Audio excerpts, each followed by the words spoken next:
Perkenalkan, nama saya Nurul Atira, NIM saya 9040118090 dari kelas akuntansi C. Baiklah, dalam kesempatan kali ini saya akan menjelaskan materi ke-9 dan materi ke-10. Materi ke-9 yaitu melindungi sistem informasi dan materi ke-10 yaitu mencapai keunggulan operasional dan kedekatan pelanggan atau aplikasi perusahaan.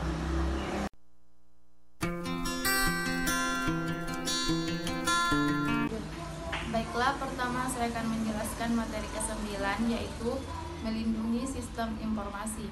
Yang pertama, kerentanan dan penyalahgunaan sistem.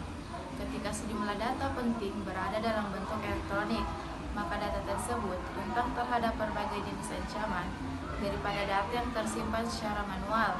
Ancaman-ancaman tersebut bisa saja berasal dari faktor teknis, organisasi, dan lingkungan yang diperparah oleh akibat keputusan manajemen yang buruk, seperti keamanan, merupakan kebijakan, prosedur, dan langkah-langkah teknis yang digunakan untuk mencegah akses yang tidak sah, perubahan, pencurian, atau kerusakan fisik terhadap sistem informasi.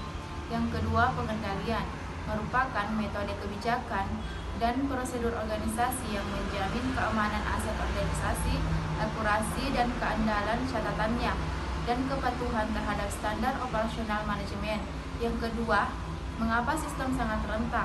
Ketika sejumlah besar data yang disimpan dalam bentuk elektronik, mereka rentan terhadap lebih banyak jenis ancaman daripada ketika mereka ada dalam bentuk manual. Melalui komunikasi jaringan, sistem informasi di lokasi yang berbeda saling berhubungan. Potensi akses yang tidak sah, penyalahgunaan atau penipuan tidak terbatas pada satu lokasi tetapi dapat terjadi pada setiap titik akses dalam jaringan. Yang pertama, satu, kerentanan internet. Jaringan publik yang besar seperti internet lebih rentan daripada jaringan internasional karena mereka hampir terbuka bagi siapa saja. Yang kedua, tantangan keamanan jaringan. Kedua jaringan Bluetooth dan Wi-Fi yang rentan terhadap hacking dengan penyadap. Yang ketiga, perangkat lunak berbahaya. Ada 4. Yang pertama, virus komputer adalah program perangkat lunak nakal yang melekat pada program perangkat lunak lain atau file data agar dapat dijalankan biasanya tanpa sepengetahuan atau izin pengguna. Kedua, worm, yaitu program komputer independen yang menyalin dirinya dari satu komputer ke komputer lain melalui jaringan. Yang ketiga, Trojan Horse adalah program perangkat lunak yang tampaknya tidak berbahaya namun kemudian melakukan sesuatu selain yang diharapkan seperti Trojan Shells yang dijelaskan dalam bab pembuka. Yang keempat, spyware adalah teknologi yang membantu mengumpulkan informasi tentang seseorang atau organisasi tanpa sepengetahuan mereka. Hackers dan kejahatan komputer. Seorang hackers adalah individu yang berniat untuk mendapatkan akses tidak sah ke sistem komputer. Seperti satu, pencurian identitas adalah pencurian bagian kunci dari informasi pribadi atau kejahatan di mana seorang penipu mendapatkan informasi yang penting seperti kartu kredit atau nomor jaminan sosial dengan tujuan mendapatkan data rahasia yang tidak tepat. Seperti yang kedua, shopping, mengarahkan tautan web ke alamat yang berbeda atau spyware. Yang ketiga, sniffer adalah jenis program penyadapan yang memonitor informasi yang dilakukan melalui jaringan. Membangun kerangka keamanan dan pengendalian. Yang pertama, pengendalian sistem informasi. Mengendalikan software, hardware, operasional komputer, keamanan data, implementasi, serta administratif. Memastikan semua sesuai prosedur perusahaan. Yang kedua, penilaian risiko. Perusahaan harusnya sudah mengukur tingkat risiko dari setiap keputusan.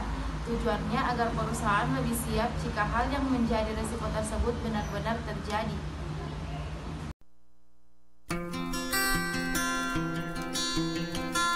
Materi ke-10 saya akan menjelaskan yaitu mencapai keunggulan operasional dan kedekatan pelanggan atau aplikasi perusahaan.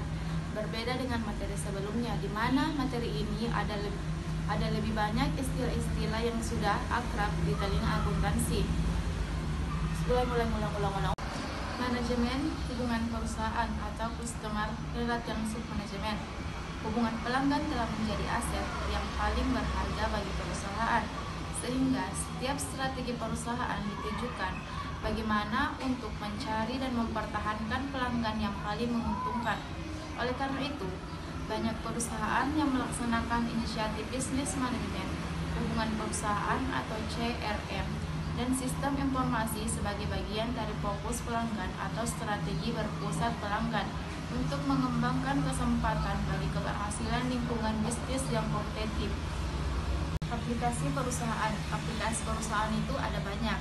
Yang saya akan jelaskan di sini hanya 4 contoh. Yang pertama, Customer Relationship Management atau CRM adalah sebuah strategi manajemen hubungan pelanggan yang bertujuan untuk mengelola hubungan dengan pelanggan ataupun calon pelanggan, mengumpulkan semua data pelanggan ataupun calon pelanggan, kemudian menekan aktivitas tenaga penjualan dalam berhubungan dengan pelanggan. Yang kedua, Supply Chain Management atau SCM. Sistem SCM ini sangat bermanfaat bagi pihak manajemen karena mengintegrasikan data-data seperti manajemen supply, bahan baku mulai dari pemasok, produsen, pengecer sampai konsumen akhir. Yang ketiga, Enterprise Resource Planning atau ERP. Sistem ERP ini banyak digunakan oleh perusahaan besar. ERP ini biasanya digunakan untuk mengelola manajemen dan melakukan pengawasan yang integritas antara unit di dalam perusahaan. Yang keempat, Database Management System atau sistem manajemen basis data adalah suatu sistem atau perangkat lunak yang dirancang untuk mengelola suatu basis data dan menjalankan operasi terhadap data yang diminta banyak pengguna.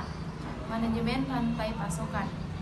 Rantai pasokan merupakan proses bisnis pengadaan barang mentah, mengelola menjadi barang setengah jadi atau barang jadi, dan mendistribusikannya kepada pelanggan.